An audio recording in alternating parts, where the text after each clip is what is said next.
তাদের অবস্থা আশঙ্কাজনক মনে হলে রংপুর মেডিকেল কলেজে স্থানান্তরিত করা হয়।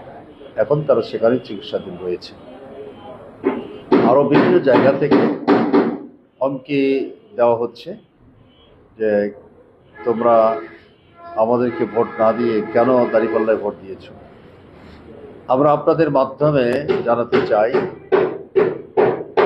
দেশে বহুদলীয় গণতন্ত্র থাকবে।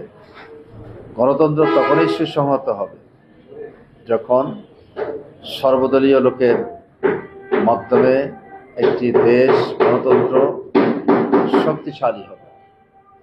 সরকার যেই আসুক, বিরোধী দল যেখানে থাকবে সেখানে সরকারি দল এবং বিরোধী দল মিলেই একটি রাষ্ট্র ব্যবস্থা গঠিত হয়ে থাকে। এই পৃথিবীর বিভিন্ন রাষ্ট্রে সরকারি দল এবং বিরোধী দল মিলেই শান্তিপূর্ণভাবেই তারা রাষ্ট্রীয় কার্যক্রম পরিচালনা করে থাকে। আমরা আশা করেছিলাম যে বিগত সময়ের আন্দোলনে যেভাবে করে দেশের মানুষ ভূমিকা রেখেছিল,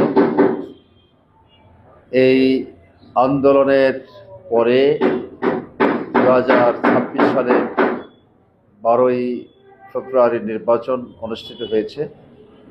জনগণের আশা আকাঙ্ক্ষা ছিল যে একটি সুন্দর শান্তিপূর্ণভাবে নির্বাচন অনুষ্ঠিত হলেও পরবর্তী কিছু সহিংস